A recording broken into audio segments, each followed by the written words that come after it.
Bonjour, bienvenue dans la série sur la physique des particules. Pour résoudre le système précédent que nous avons vu, nous allons considérer d'abord que l'espace est à une seule dimension et que l'espace est discret, c'est-à-dire que les valeurs de x ne prennent que des valeurs discrètes qu'on va se considérer comme l'unité 0, 1, 2, 3, etc. Et bien entendu, nous généraliserons et repasserons un espace continu assez rapidement. Dans ce cas-là, l'hamiltonien prend simplement la forme h égale 1 demi de somme de moins l'infini jusqu'à plus l'infini de pi n carré, où n est l'indice, donc moins 1, moins 2, moins 3, 0, 1, 2, 3, etc., plus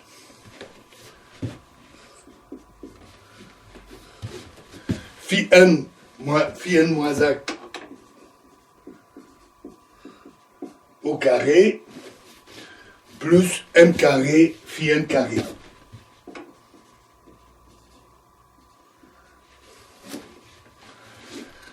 Avec les relations de commutation, phi n prime égale 0, pi n prime égale 0, et phi n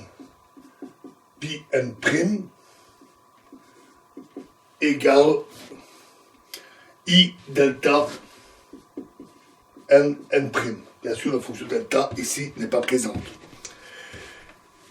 On pourrait prendre comme modèle physique d'un tel hamiltonien un cristal à une seule dimension avec des vibrations, les phi n étant les déplacements de chaque atome. C'est d'ailleurs un modèle que nous avions vu en mécanique quantique. Ici, le m carré phi n carré, c'est la force de rappel, et le phi n moins 1, c'est le couplage entre les différents atomes du cristal. Alors, il est naturel pour un système comme ça de chercher les modes propres et donc de passer à la transformée de Fourier avec phi n égale l'intégrale de moins pi à plus pi de dk sur 2pi fois E exposant IKN, IK fois N, fois phi tilt de K, où phi tilt est la transformée de Fourier, et une relation tout à fait identique pour le moment conjugué pi, avec phi tilt K égale le conjugué hermétique égale phi de moins K, et de même pour pi. On a enfin phi tilt K, le commutateur de phi tilt K prime, et de même pour pi égale 0, et phi tilt K, pi tilt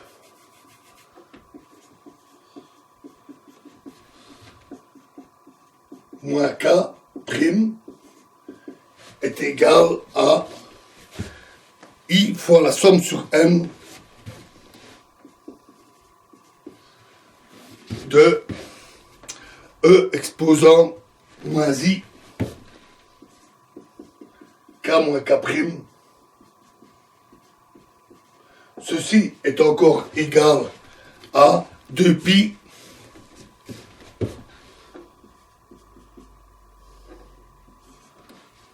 delta somme sur les fonctions delta de k moins k prime plus 2 pi n.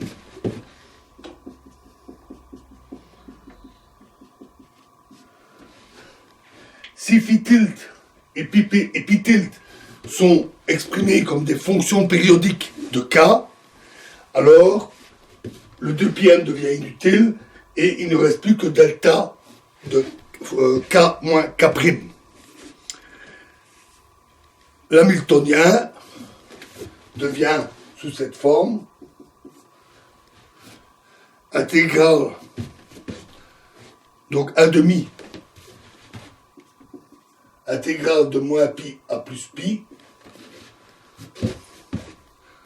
pardon, de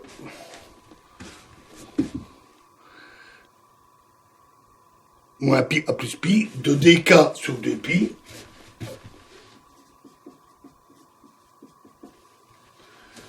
de phi tilde croix, pi tilde croix, pi tilde, plus phi tilde croix fois 1 moins, pardon, m carré plus 2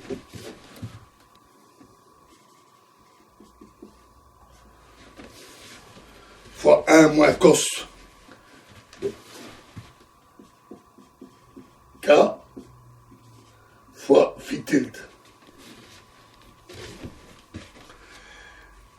Ensuite, on va poser les pulsations oméga k qui est égal à oméga de moins k égale racine carrée de m carré plus 2 fois 1 moins cos k. On pose l'opérateur AK égale 1 sur 2pi, 1 sur racine de 2pi oméga k fois oméga k phi tilde plus ipi tilde et le conjugué hermétique A croix K égale 1 sur racine de 2 oméga K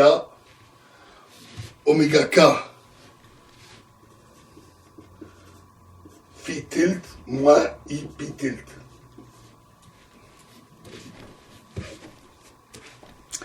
Et enfin, on calcule en utilisant les relations précédentes que AK ici, A croix K prime égale delta K moins K prime. Donc, avec ces opérateurs-là, la règle de quantification devient très simple. A croix K est appelé opérateur de création et AK opérateur de destruction ou d'annihilation. Nous verrons tout de suite pourquoi. Avec ces conventions, H devient égal à 1 demi intégrale de moins pi à plus pi, toujours, de dk oméga k A croix K AK plus AK A croix K.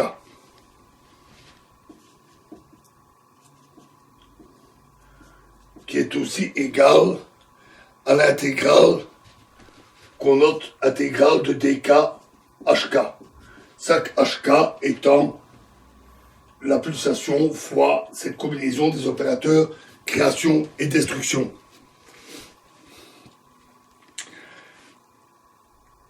Enfin, on peut réécrire les champs de départ en faisant une transformation de Fourier inverse, intégrale phi n, intégrale de moins pi à plus pi de dk sur racine de 2pi oméga k fois ak EIKN, E exposant IKN, plus A croix K,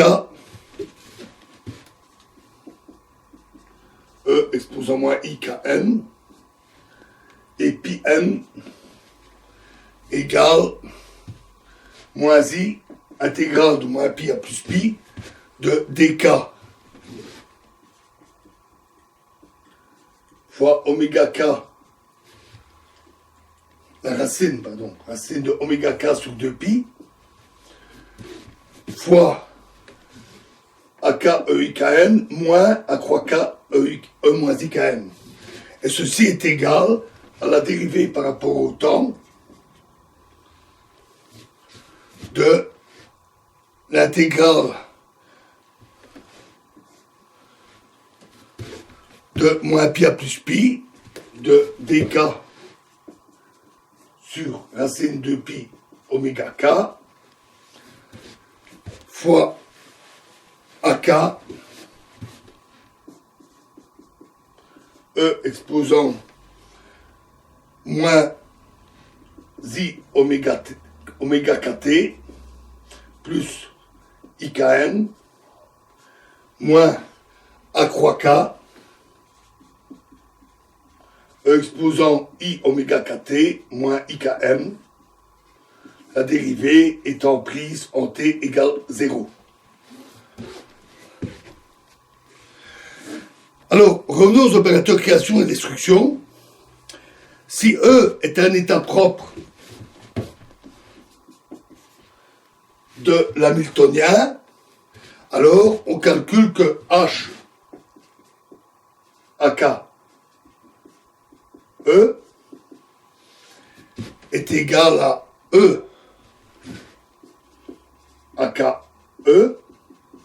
Donc on permute simplement les deux opérateurs et on utilise le commutateur pour la permutation.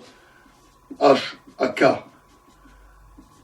E égale à E en utilisant la relation moins oméga K AKE. Et de même pour A croix K, ceci donne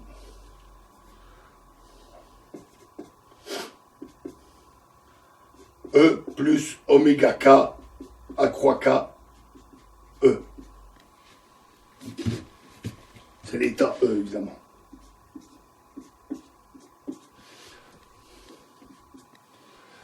Donc, l'opérateur AK, pour un état propre, diminue son énergie de oméga K, et A croix K augmente son énergie de oméga K. Donc voilà pour la résolution de ce système dans l'approximation à une dimension et discrétisée, que nous allons vite généraliser. Dans la prochaine vidéo, nous allons analyser et interpréter ces résultats. Je vous remercie.